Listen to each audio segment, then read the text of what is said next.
I would like to call the public meeting to order. Call the January 11, 2023 public concerning 2020 through 2023 Corona Response and Relief Supplemental Portions CRRSA Act of 2001 Elementary and Secondary School Emergency Relief ESSER 2 updates 2020 through 2023 American Rescue Plan ARP Act of 2021 Elementary and Secondary School Emergency Relief ESSER 3 updates and public comments regarding the same order. It is 5:31 p.m. A quorum is present and notice of this meeting has been properly posted in the manner required by law. Mr. Jones, would you please call the roll? Mr. Scott Carson. Here. Mr. Kyle Hogelmeyer. Here. Ms. Paulette Traylor. Present. Ms. Nikita Lagway. Present. Missing members tonight are Mr. Cliff Williams and Coach Charles Perry, and my name is Chad Jones. Thank you. At this time, Ms. Shelley Madison will have her presentation. Thank you, Dr. Harkrider. Good evening, Mr. President, trustees, Dr. Harkrider, and Mrs. Carroll. As authorized by the federal government, every 6 months, districts are required to request public comments from the employees and community in regards to the spending of ESSER funds and the Safe Return to School plan. These plans are located on the district website. The last review of these plans was completed in July of 2022, and comments were requested at the July 14th, 2022 board meeting. Since it has been 6 months, the district would like to give the opportunity for public comments made either here this evening or via an ESSER survey located on the Willis ISD website. Authorized in the Coronavirus and Relief Supplemental Appropriations, it was signed into law December of 2020, and it covers expenditures from March 13th of 2020 through September 30th of 2023. The district has been allocated a little over $4.4 million. Some of the allowable use of funds is summer learning, addressing learning loss, school facility repairs, and staff retention payments. ESSER 2 has been used for staff retention payments here with Willis, which were approved by the board during a previous board meeting. Authorized in the American Rescue Plan Act is ESSER 3, and it was signed into law March of 2021. The period of availability for expenses is March 13th, 2020 through September 30th of 2024. The district received just a little bit under $10 million. And with ESSER 3, statute requires that the districts reserve at least a minimum of 20% to address the learning loss that was happening during the COVID pandemic. So these learning loss interventions, they must respond to the students' social, emotional, and academic needs. The allowable use of funds is listed here. We can develop protocols to maintain the health and safety of students, educators, and other employees. We can also address summer learning, after-school payments, and our programs, and staff retention payments. ESSER 3 has been used for summer learning.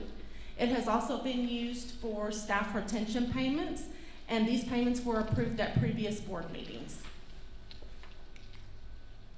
All items related to ESSER 3 are on the district website, located under the Business and Finance page, and there is a section there for ESSER funding. I welcome the community to access this page anytime to give us their public comments, employees or community. This is my information of contact. If there is anyone here this evening, they are more than welcome to email me and ask additional questions. At this time, does the board have any questions? Okay, great, thank you. Thank you.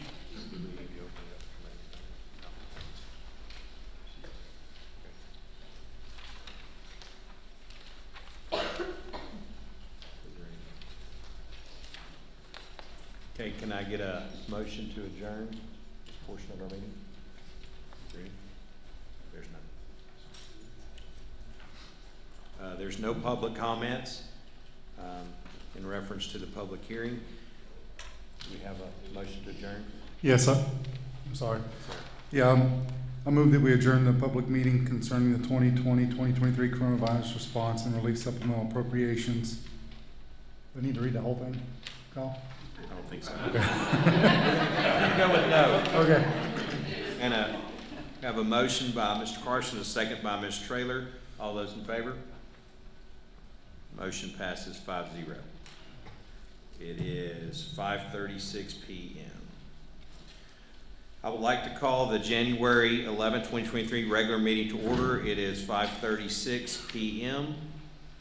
A quorum is present. Notice of this meeting has been posted for the time and manner required by law. Mr. Jones, would you please call the roll? Mr. Scott Carson. Here. Mr. Kyle Hogemeyer. Present. Ms. Paulette Traylor. Present. Ms. Nikita Lagway. Present. Missing members tonight is Mr. Cliff Williams and Coach Charles Perry, and my name is Chad Jones. Thank you. The board will hear comments from the audience only during the public comment portion of the meeting. The public comment portion of the meeting will last no longer than 30 minutes total. Each speaker is allowed a maximum of 3 minutes to address the board. Groups of 5 or more who wish to express the same viewpoint on an issue we will ask to appoint a representative to speak to the group, and they will have 3 minutes to present unless the topic is an item on the board agenda. Please respect the privacy of others and refrain from identifying students, employees, and other community members by name. I will determine that the speaker has attempted to solve the matter administratively through the resolution channels established by policy. If not, the speaker will be referred to the appropriate policy to seek resolution. Disruption of this meeting will not be tolerated at any time. Per board policy, the board does not respond during public comments. Tonight we have 4 people who have signed up for public comments. The first one on the list is Ms. Diane Hibner.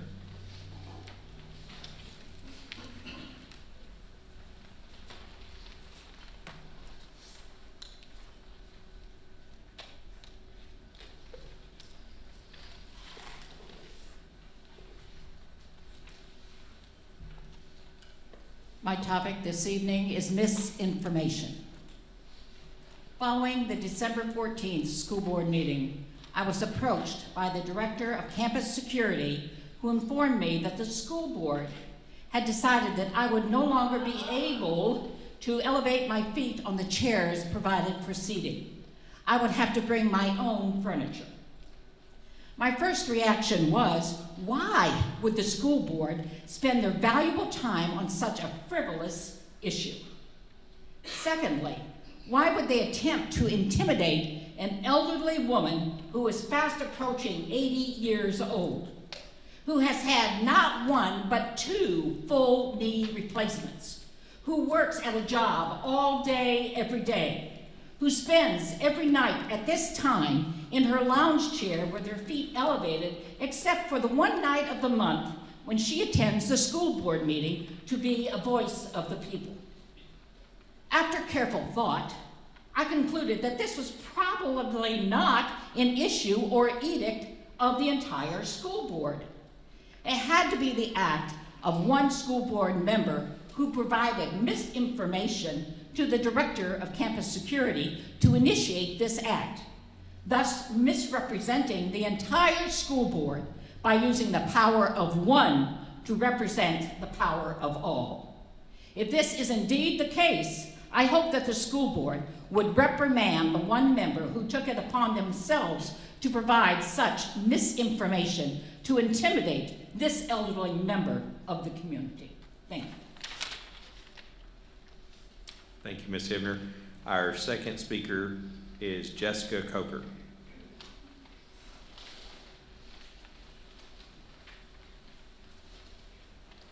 Good evening. I want to say I am a former alumni, and I'm so excited to see so many of my classmates and teachers on the board, so it's very exciting. Tonight, I am representing the local Girl Scout troop, and we wanted to say thank you for everything that you allow the Girl Scouts to do throughout the year and allow us to have meetings and do different activities. So we want to present each of you members with a box of cookies.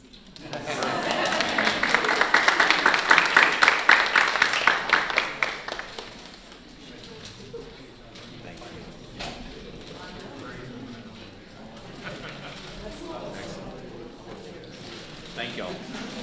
available yet to the public?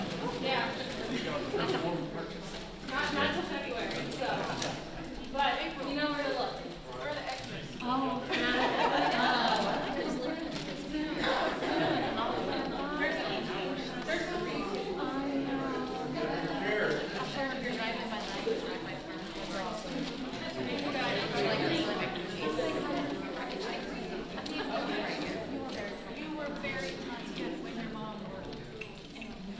Thank you very much. The next speaker who signed up is Robert Holden. Who had a box of cookies under the chair?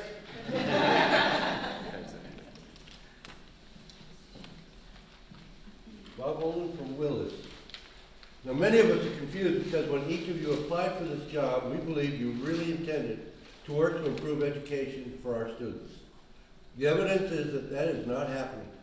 Many constituents have presented before you, bringing the benefit of a wealth of experience and many minds to help you achieve a traditional, conventional education of quality. Opening a dialogue with the public would be an opportunity and may help you. The only thing which seems to be happening and gaining is that more students are being groomed. An example is the recently presented objections to first graders being provided reference materials on transgenderism and 2 books for later grades from the woke culturing having nothing to do with conventional traditional education or reflecting community standards. Okay. In fact, there is much evidence of the harm that these materials can provide, from social confusion to suicide, especially when they reach ages 20 to 22. Opening a dialogue would help. You could get feedback from us. One especially is All Boys Aren't Blue. It was submitted, it was approved by your guidance, it was submitted to a review committee, it was approved by your guidance, and you know that it violates the law. It's heavy with CRT, and it has transgenderism, homosexuality, obscene pornography, detailed sex act, sodomy, racism, anti-Americanism, illicit drugs and alcohol abuse, and they're all presented in an affirmative light. For example, and I'm sure, Paula Taylor, I'm disappointed that you support this, but now I know that queerness is a part of blackness. That's a quote from the book. Come on, Matt, taste it. That's in the book. And you thought that was okay. And even on the cover, it is marked. The booklet review rated this 4 out of 5. There were some minor things that allowed it to not get a full 5 out of 5. And on the cover, it says, not for minors. It's heavily stamped and marked. Your review and also appeal committee found the book meeting. And I reminded you that anyone on the board at any time can make a motion to remove materials from the school or do other things within the school. By a show of hands, who has voted to remove this book from the school?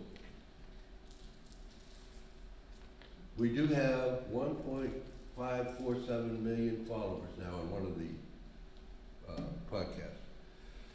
I wish you would support and pursue a classical education as strongly as you support this.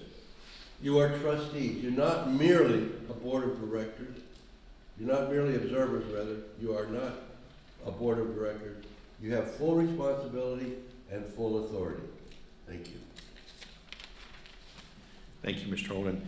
The next person who speaked up is Sunday Shibley.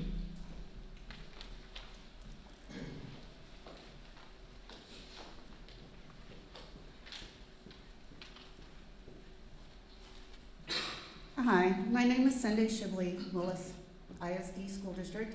I'm speaking now on community concerns because I don't know how often board members do this, but on a daily basis, I go out into the community and I speak to community members and I speak to community parents who have children in Willis ISD. I want to know what their views are because being on the education committee in Montgomery County, I want to make sure that your constituents' views are what is being enforced through our board. This is what I'm hearing from community members. We have pornographic and harmful materials in the library. After I have to send a formal request to find out they're there because as a community member, you can't have access without having to do that.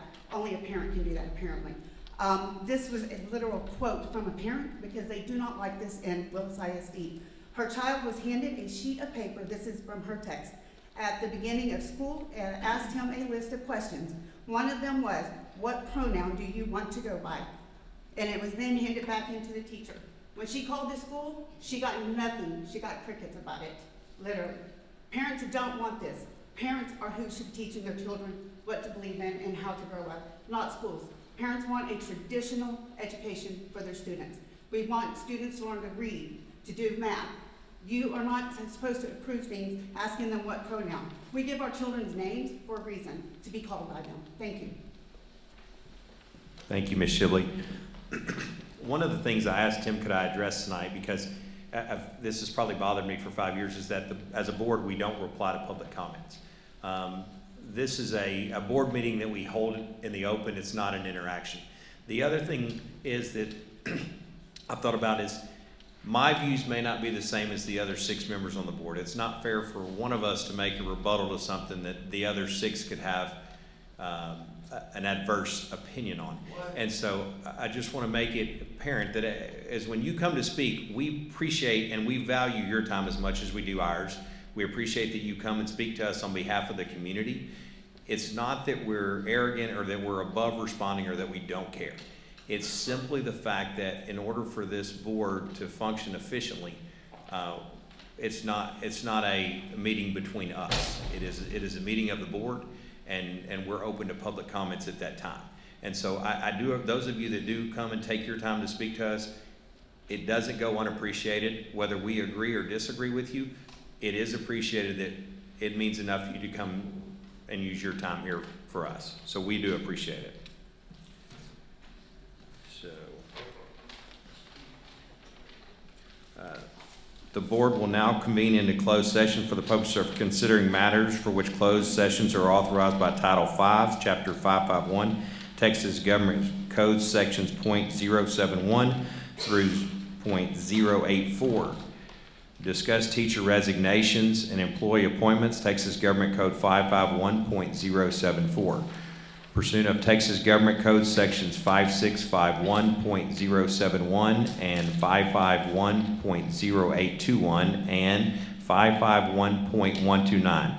Deliberation of matter regarding public school student for personally identifiable information about the student will necessarily be revealed by the deliberation and consultation of the school attorney concerning pending litigation, possible settlement of matters styled by student versus Willis Independent School District, docket 110-SE-122A, and student versus Willis ISD, docket 110-SE-1222B before Special Education Hearing Officer for the State of Texas.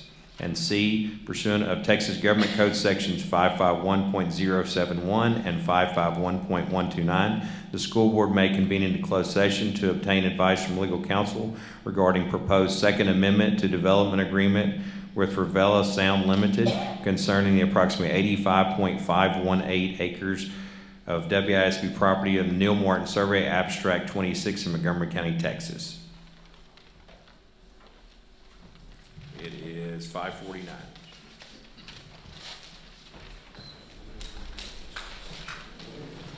The board will now reconvene into open session. It is 6:50 p.m. Are there any motions from closed session? Mr. President, I make the motion that we accept the superintendent's recommendation on the professional personnel listed. Second. I have a motion by Ms. Traylor, a second by Mr. Carson. Is there any further discussion? All those in favor? Motion passes 5-0. Are there any other motions from closed session?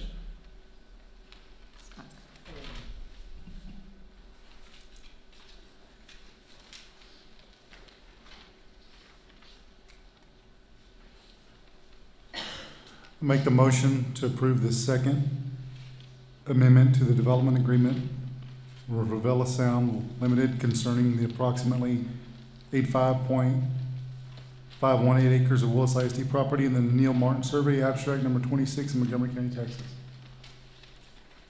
We have a motion by Mr. Carson, a second by Mr. Traylor. Is there any further discussion? All those in favor? Motion carries 5-0. Yes. Okay.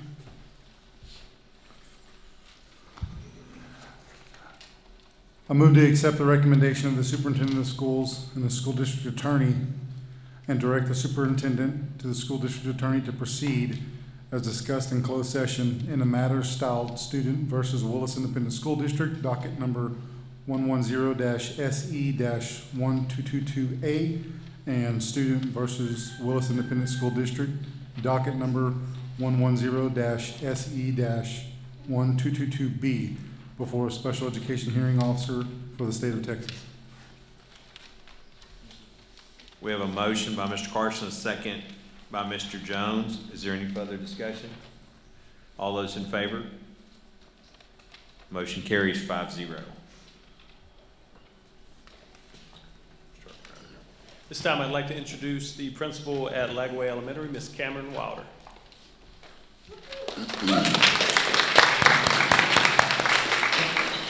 Good evening, Dr. Harkrider, Mr. President, Board of Trustees, and sweet Ms. Carroll.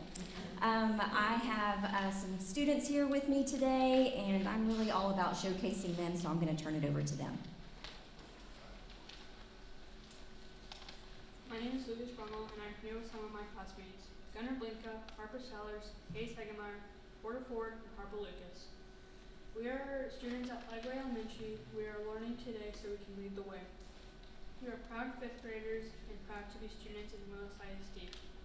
Tonight we're here to lead you in the pledges and pray for our school district too.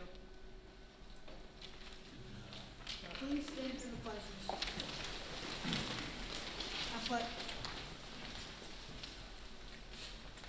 I pledge allegiance to the flag of the United States of America and to the republic for which it stands, one nation, under God, indivisible, with liberty and justice for all. Now the Texas flag. Honor the Texas flag. I pledge allegiance to thee, Texas, one state under God, one and indivisible. Please bow your heads. Dear God, thank you for this school year. Despite all the changes and uncertainty, we thank you for our school board superintendent, our teachers, for our principals, for our parents.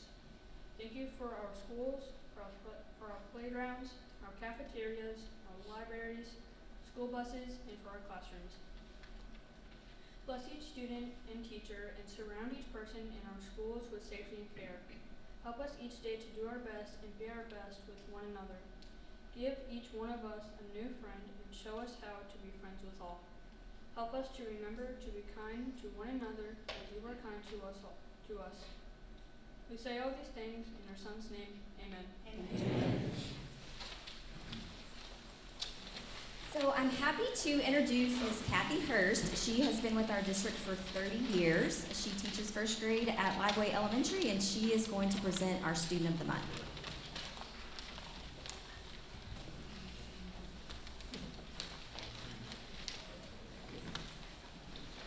Good evening, everyone. This young lady is Cassidy Allen. Cassidy is an outstanding student. She listens. She's always on task. She always does her best work, and she pushes herself to do better. But that is not why I nominated her for our Student of the Month. This year, I have a special friend in my class. She's very bright, but she does have some social challenges. So when I heard that she would be in my class full-time, I knew I needed a mentor or a friend, somebody that could take care of her. So I immediately thought of Cassidy. I explained to her what I would need and what I would need her to do. She quickly accepted the challenge for the job. She has done a wonderful job of helping her. She keeps her on task. She helps her, and she's her restroom buddy. She assists her with activities, and she is always kind and very patient with her. I love her compassion and her understanding for our friend and for all her classmates. So that is why I nominated Cassidy, and I'm so glad that she was chosen for this honor.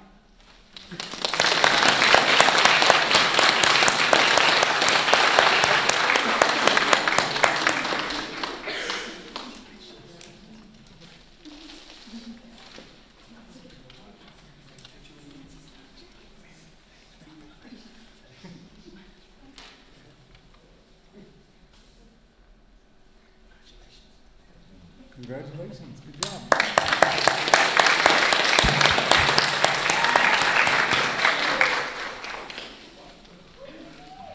All righty. So, hello, good evening. Good evening, Board President Hagemeyer, Board of Trustees, as well as Dr. Harkrider and Ms. Carroll. I have standing with me our Bravo Middle School Student of the Month for January. We have his assistant principal, Mr. Wheaton, in the back. He's also supported by Ms. Glenn. She's our campus secretary, and his mom and dad is here as well. This individual, he received the most nominations from the teachers. So each month, Ms. Honeycutt, she's over our PBIS program at Bravo Middle School, and she's in charge with taking care of the votes and things of that nature. So this individual, he received the most votes. So I have with me Owen Landaverde. Owen's teachers have glowing things to say about him. He is respectful, hardworking, and always prepared. Not only does he have strong academic skills, this kid wants to be a doctor, by the way. He is kind to his fellow students, supportive, and always willing to help. If something needs to be done, Owen's teachers trust that any task that he receives will be addressed efficiently. In addition, Owen's teachers say that he is a great representation of what it means to lead by example, and he will be a great leader in all of his future endeavors. Owen currently serves as our 8th grade girls basketball manager. He is an awesome addition to their program and always dresses sharp for the games. Owen Landaverde truly represents our core values at Bravo Middle School as he moves like a bobcat with leadership, integrity, kindness, and excellence. We are honored to name him as our Bravo Middle School Student of the Month.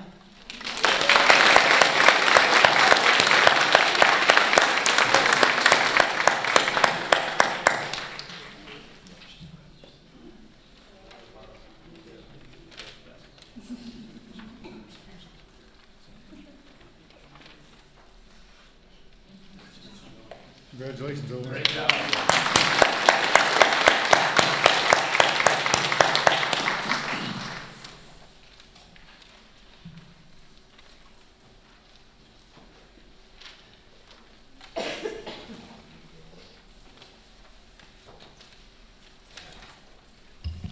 Going to number 7, standing informational and ad hoc reports. Yeah. Safety Security, Leslie, we're good from last month, right? Okay, we do not have another update for this month. We have another visit coming this month, so we'll present that information at the February meeting on our safety and security audit. Item B, safety performance report. Attached is your safety performance report from December of 2022. We had 1 accident and 1 employee out from workers' compensation. Item C, financial reports and bill payment. Attached are your financial reports as well as bills paid for the month of December 2022. Student enrollment. Alrighty, as an enrollment date of January the 6th, we had 8,813 students. We are up 291 students from this same date last year. Item E, bond summary projects. Attached is your breakdown of your bond summaries from 2022, what's left over on 2020, as well as 2015. Investment report. Attached is your quarterly investment report for the last 4 months.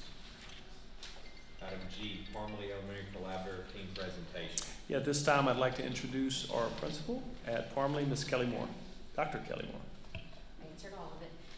Good evening, Dr. Harkrider, President Hagemeyer, and Board of Trustees, Ms. Rogers. I am so honored to be here tonight to represent Parmley and to have my first grade team come up and represent us. They are going to present to y'all tonight about their successful collaborative process, our PLC process at Parmley. So I would like to call up my first grade team with their team leader, Kelsey McBride, Maddie Bumgardner, Teresa Castro, Kayla Courier, and Sarah Nicholas.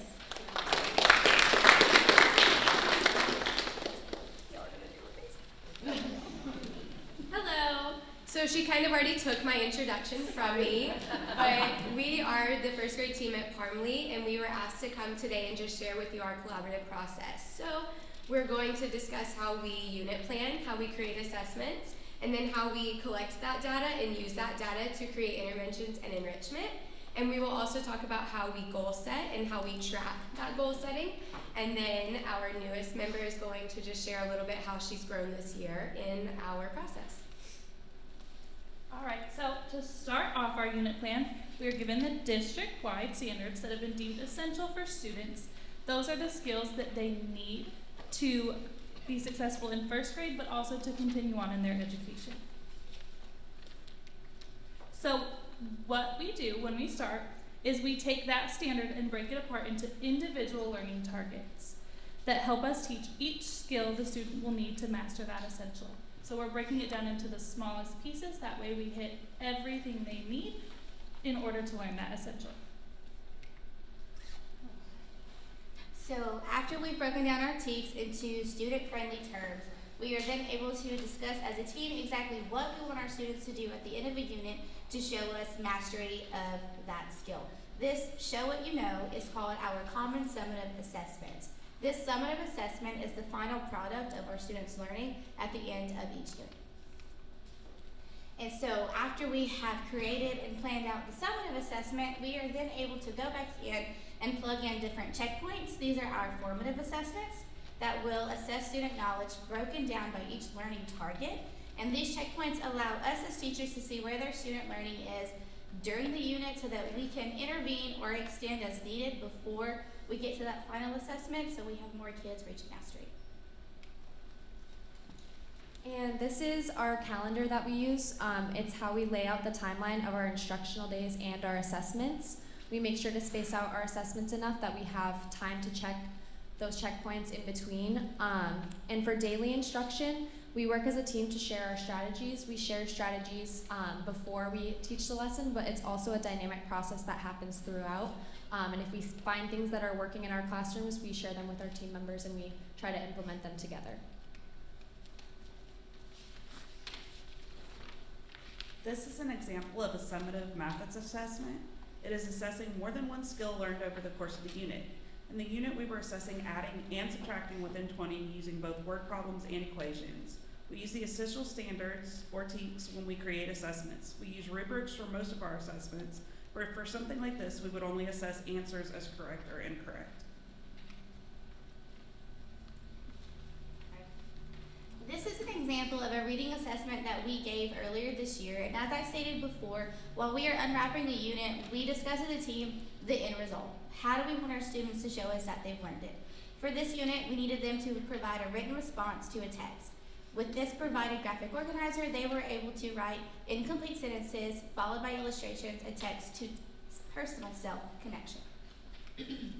And following that assessment, we use this rubric to determine their level of understanding. And all of our reading rubrics follow the same dynamic. And as we are making this rubric, we talk about misconceptions that students may make, any possible answers, and we come up with common prompts that we'll use as a team during our assessment. And I feel, we all feel, using this dynamic of rubric, we are reaching so many more students. We are seeing so much more growth because we are looking at more than just the baseline for mastery. We are challenging our students and pushing them into that exceeds column.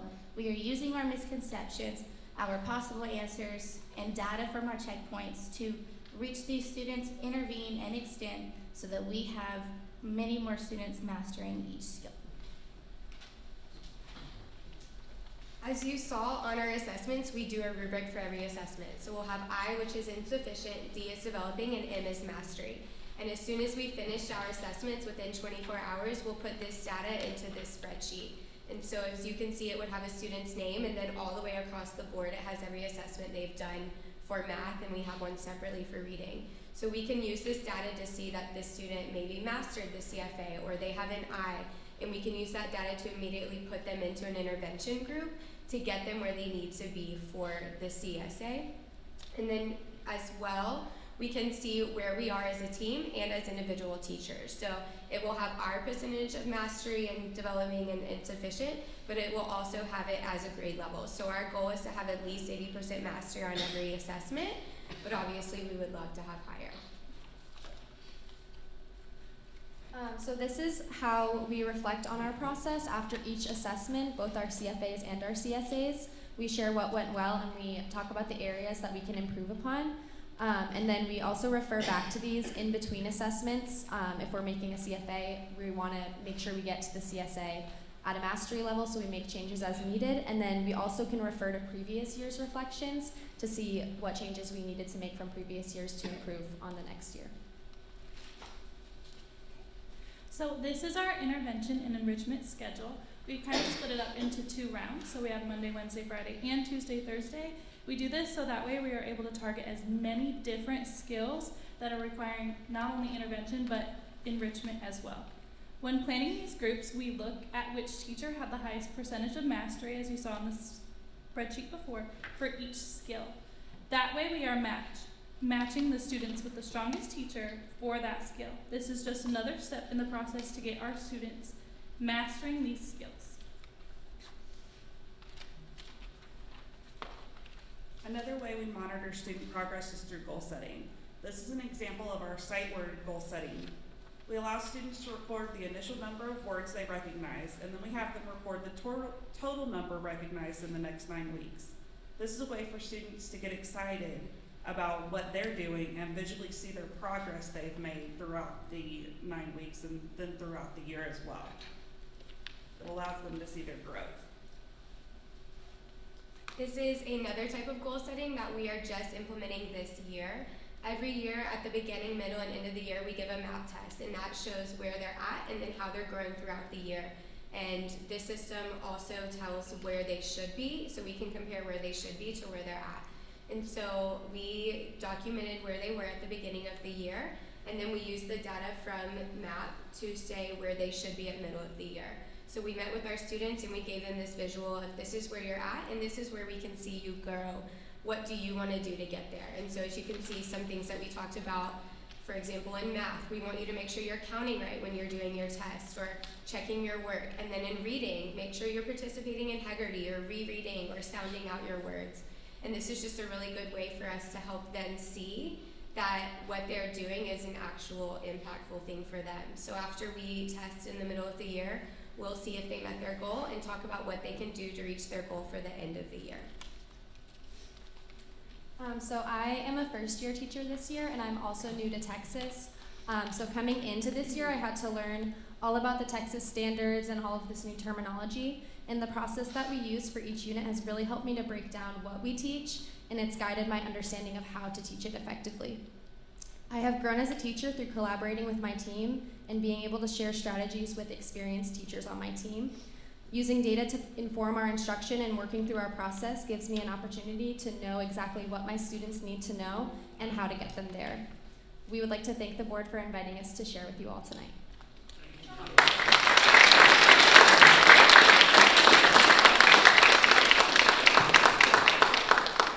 So I just wanted to say one last thing. I'm so proud of this team because I don't know if everyone knows this, but every 9 weeks we have district people come and talk to us about our data.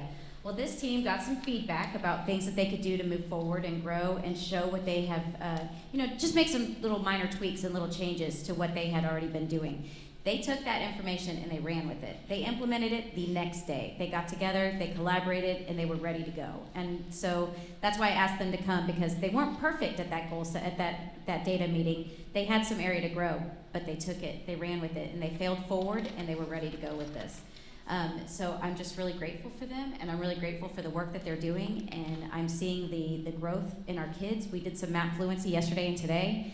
I've already started looking at that data, and I can tell you there are some great things happening with this first grade team. So thank y'all very much for letting them present to you tonight.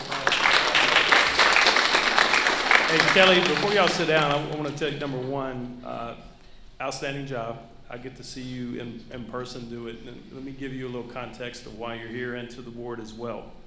Jamie and I have been working for the last couple years trying to figure out, we're always talking about communication, what we let our community know, what we let our parents know, and we've really been trying to land on something from an academic standpoint of what we can showcase. And after we went through our first round of data talks this year, it was pretty clear from my standpoint, it needed to run through teams like you.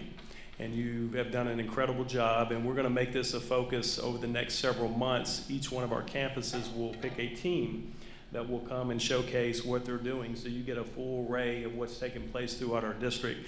You can tell by the depth of what they talked about that this doesn't happen by magic or overnight. There's a lot of time that's off the clock. You know, they are not paid by the hour. They are paid by what it takes to get the job done, and obviously by your growth of your kids and your work ethic. You do whatever it takes for your kids to be successful, and we appreciate that. But what you also showed, I hope, to those that maybe aren't in our business of how difficult your job is. And you know, every year the state of Texas adds more difficulty to what we have to do. And a lot of times that the blame gets shifted to whose fault it is. Our kids are winning because of it. Whether we like or don't like what TEA makes us teach and the standards and this and that, our kids are better every year because of your commitment. So thank you. You'll have more of these to come from other campuses. Every campus will present at some point in time this year, but outstanding job. Thank you.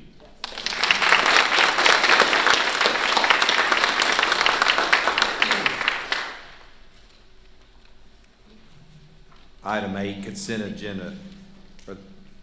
Are there any questions? No. I move we accept the consent agenda items as presented. We have a motion by Ms. Traylor, a second by Mr. Jones. Are there any questions? All those in favor? Motion carries 5-0. Item 9, discussion of possible action items. Consider approval of annual financial audit for the year ending August 31st, 2022. Garrett? Sir. Good evening, Board. Dr. Harkrider. It is time for our presentation of our annual audit. For this, I will introduce our partner at our independent auditing firm, Whitley Penn, Ms. Selena Saraceros. I probably botched that. I apologize. But she will now present our audit. Thank you, Gary. President Hagemeyer, Dr. Harkrider, and members of the board, I had to just put a cough drop, otherwise I'll cough while I'm speaking, so I apologize for that. I am pleased to present the results of the fiscal year 22 financial statement and single audits.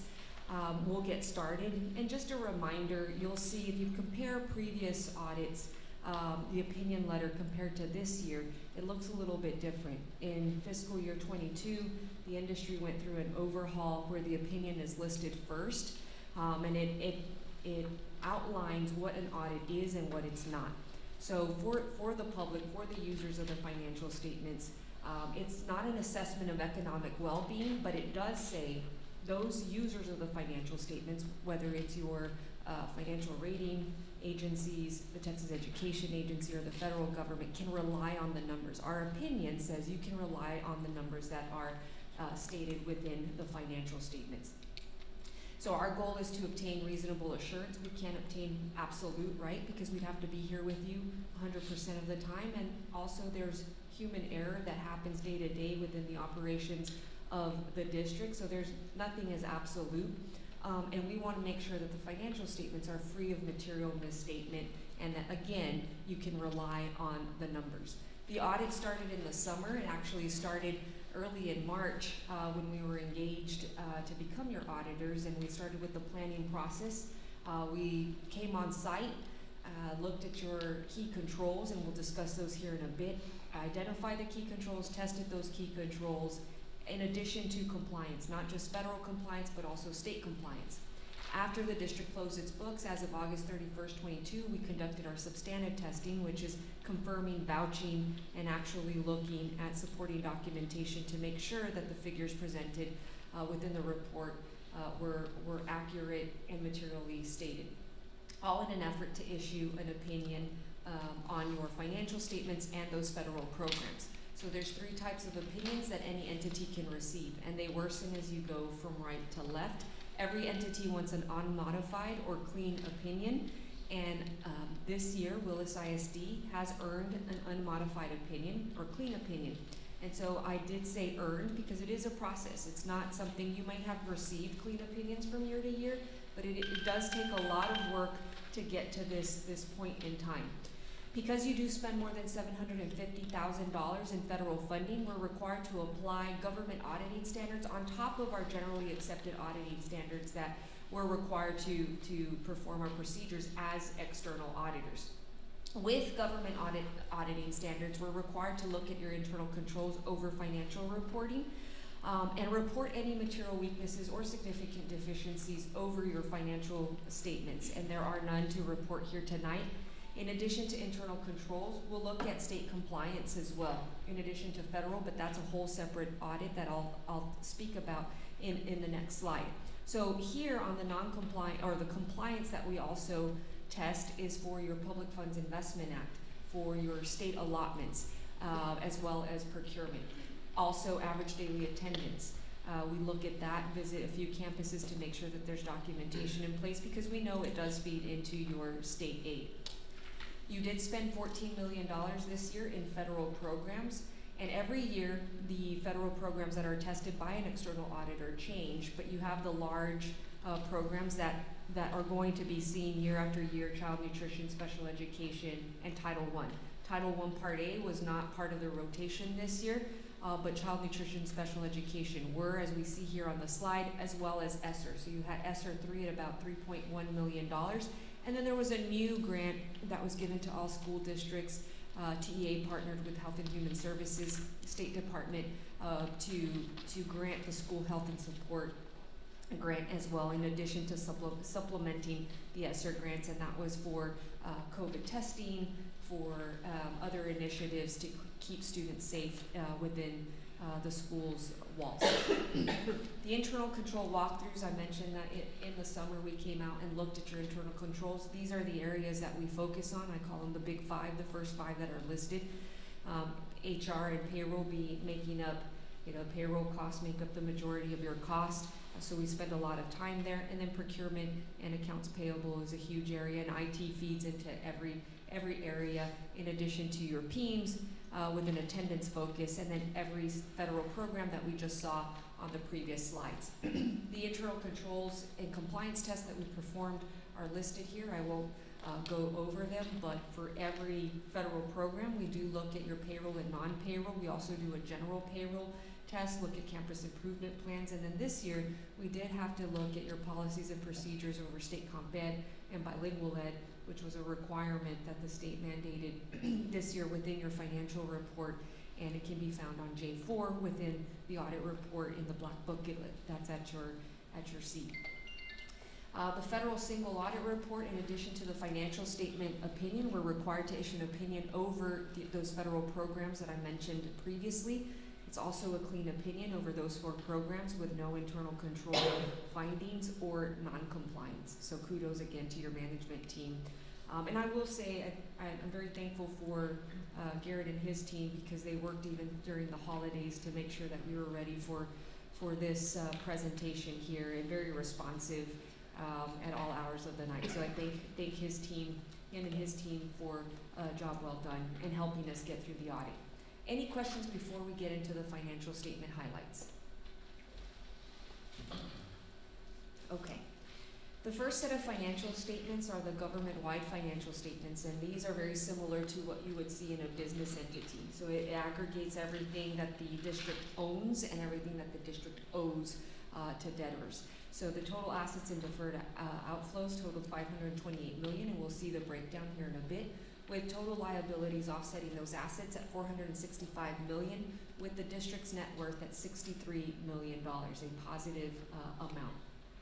The current and other assets for the current year were $272 million. That's an increase from last year. You did issue additional bonds, which increased that debt, and you have not used all of the debt proceeds yet, the bond proceeds, so that makes up for the additional cash. And you'll see also that your capital assets are increasing, which makes sense as you're issuing bonds and constructing buildings. You have the capital construction in progress as well.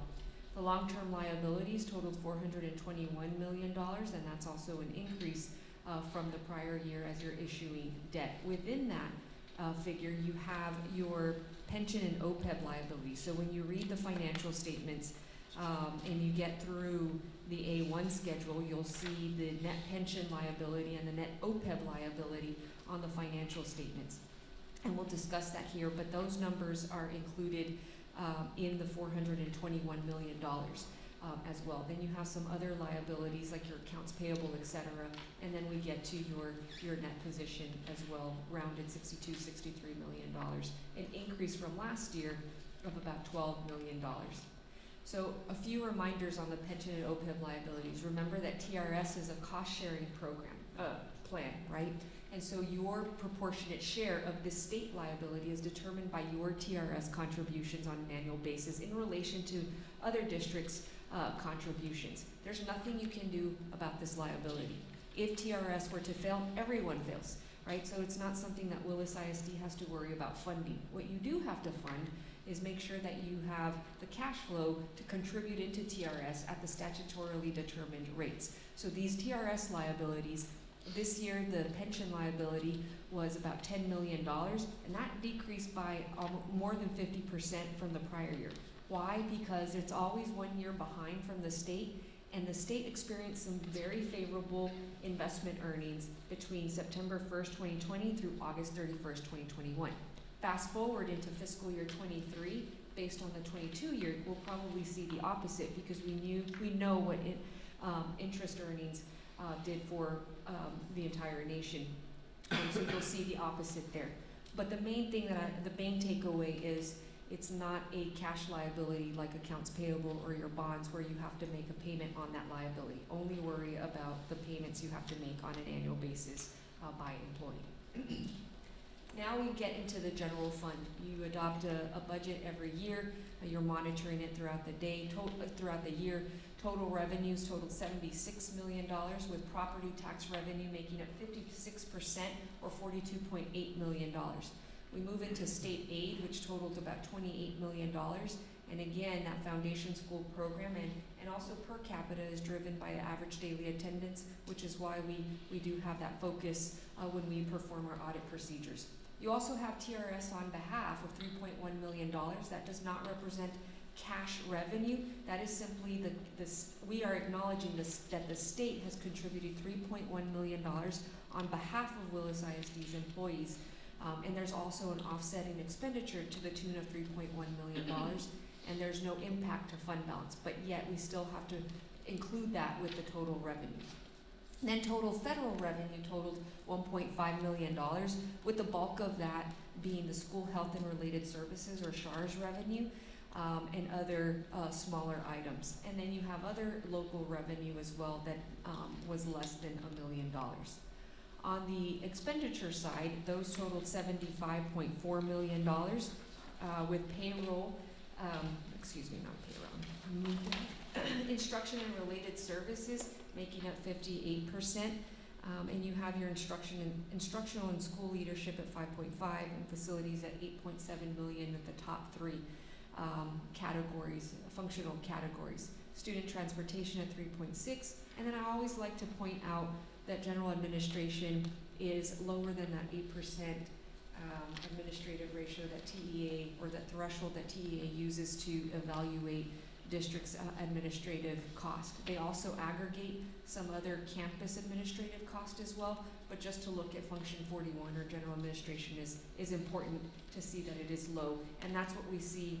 We work with over 45 districts, and we see that it's either 2 to 3%. So you're performing like your peers as well. Expenditures by object. So earlier we said we spend a lot of time on payroll and HR because 78% of those costs, of the district's cost, goes towards payroll, or $59.1 million. And then you see the other categories here listed as well. Excuse me. Your budget to actual is shown here, where $76.1 million, your actual revenues were more than your budgeted amounts by $1.4 million. On the flip side, Your expenditures were $75.4 million, and they came under budget by $3.4 million. Overall, your fund balance increased by $2.6 million, and the ending fund balance is $47.2 million. Your non-spendable fund balance is made up of prepaids and inventory, and just as the name suggests, you cannot spend that.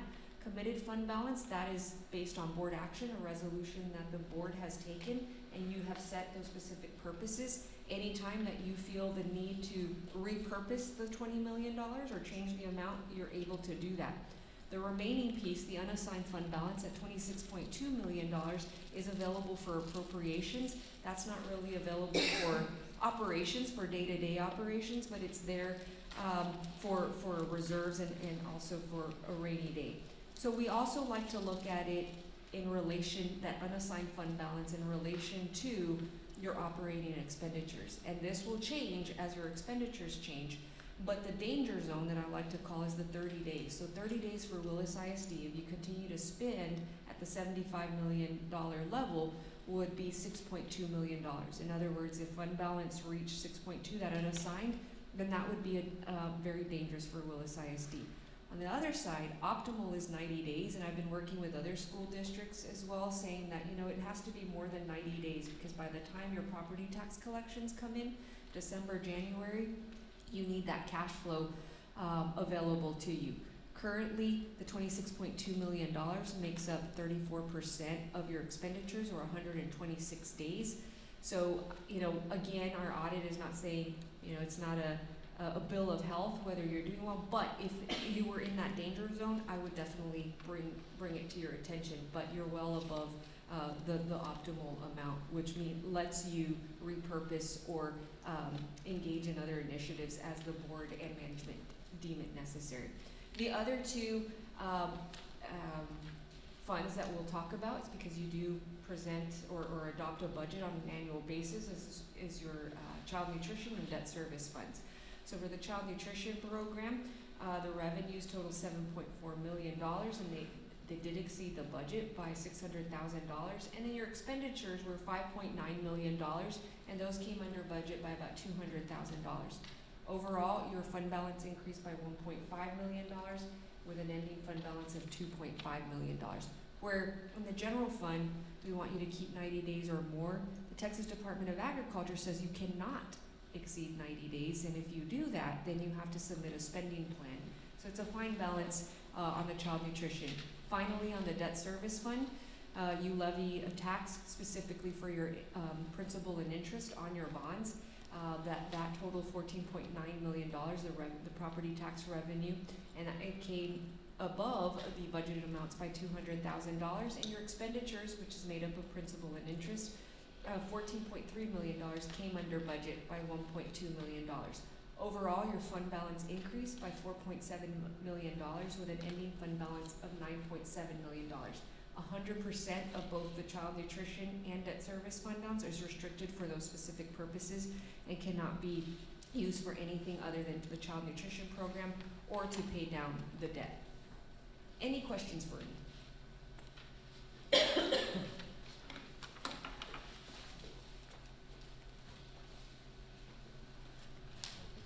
Okay, thank you. Great job, thank you. Good job.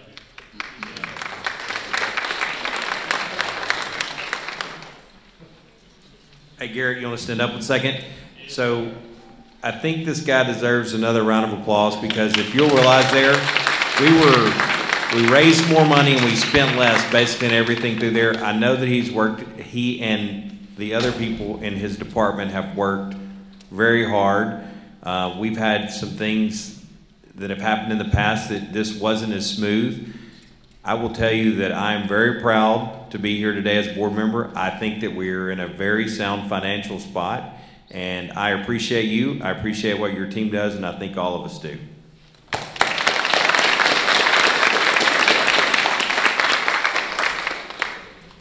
Tim still has a shinier head.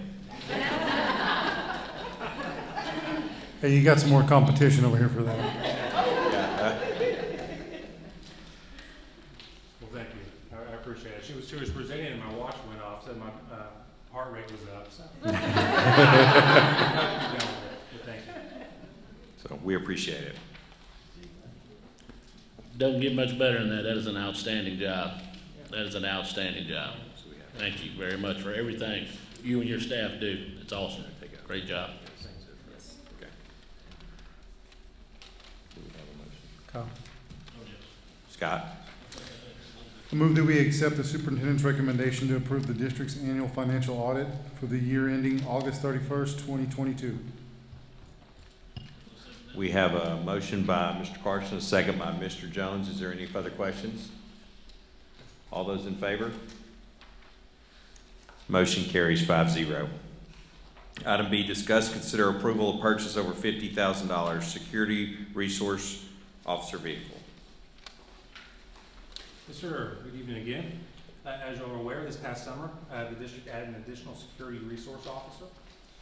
When that position was filled, we pulled a 2008 Dodge Charger out of retirement and placed that back in use. Well, we've limped it along this last fall, but we've had several maintenance issues with it. Had to do multiple repairs. Has left our officers stranded at least once, I've been told. But we have sourced and are looking to update our fleet to place this vehicle back into reserves. We are seeking approval to purchase a 2023 Chevrolet Tahoe, which will then be outfit with the appropriate equipment for police use. The vehicle will be purchased through our buy board contract from Caldwell Chevrolet for a total cost of $65,538. I'd be happy to answer any additional questions. This vehicle is also in stock. When we're looking for vehicles right now, still finding vehicles is still a pretty big challenge. This is one that we actually found that is available. Perfect. Mr. Jones. I move that we accept the superintendent's recommendation to approve the purchase from Caldwell County Chevrolet in the amount of $65,538. We have a motion by Mr. Jones, a second by Mr. Carson. Are there any questions? All those in favor? Motion carries 5-0.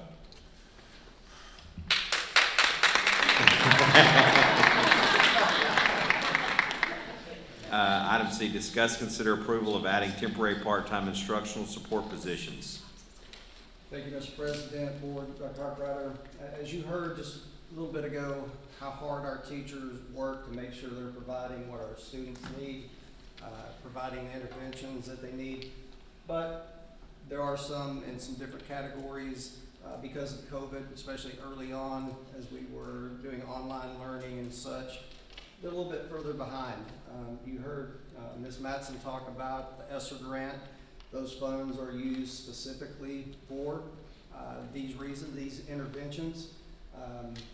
Our teaching and learning department has done a great job of coming up with some ways to help handle that. We're coming to you to ask for 7 temporary part-time interventionist positions. That will be used specifically for that, be funded solely out of the ESSER 3 funds. We call them, they are temporary because you also heard her mention that the ESSER 3 runs out in September of 2024. So we would, for the moment, we would end those positions at the end of the 23-24 school year. Just a little bit more information. This will also be a process for us to evaluate the performance of these folks, the impact that it does have on kids. We're asking you, we have already vetted the 7 folks that we'd like to hire. That's one thing that I had told our team. It's a difficult time to hire people that I was not going to ask for positions and then figure out who that was going to be. So our team has worked for the last 2 months to vet and find who we feel like are positions or a position, okay? If you don't have the right person for the position, you're not getting out of it what you need to. The 7 of these individuals are the right people for our school district, 2 of which used to be math coaches in our school district. They're thrilled about the opportunity to work with kids. They are on board, and with your blessing, I believe their start date is next Wednesday. So we may bring more this year. This is who we have available right now. We've got 3 on the math side. We're still looking for reading tutors to come in. And there'll be more next year that we feel like that this process is going to work. It's going to help kids. It's going to help support our teachers. And it's something that we will evaluate at the end of the 24 year. Are some of these positions permanent positions once ESSER funds have been exhausted that we need to take on as a school district with our own funding? Ms. Traylor? I make the motion that we accept the superintendent's recommendation to add 7 temporary part-time instructional support positions that will be utilized through the 2023-2024 school year. We have a motion by Ms. Traylor, a second by Mr. Carson. Is there any further questions? I got another comment. I love the idea of us being able to implant these in different districts, because it's in our school district that we're not going to have to worry about the after school, all the issues parents might have with the traveling. Us hitting those hot areas is going to be phenomenal. I think it's going to have a big outcome, and that's a great job. No further discussion. All those in favor? Motion carries 5-0. Board member comments. Mr. Jones? Yes, sir. This last week, we lost a long-time maintenance employee of our school district, Mr. Ragsdale. I'd like to have a little moment of silence and let's all pray for his family, please, and keep him in your hearts.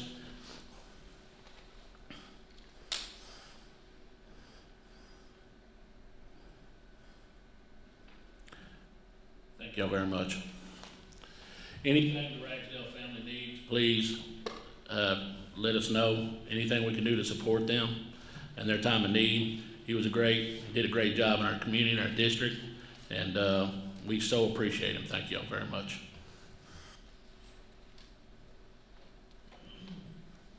Just one other thing is, if you notice, Coach Perry wasn't here tonight. Keep he and his wife in your prayers. His wife is going through some treatment now, and so he wasn't able to join us tonight, but he's a valued part of our team, and so please keep him in your prayers. Any comments? Future business meetings, Dr. Harkrader.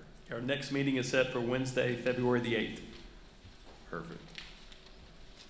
Mr. Carson. I move that we adjourn the meeting. We have a motion by Mr. Carson, second by Ms. Traylor. All those in favor? Motion carries 5-0. Thank you all for coming, and good night.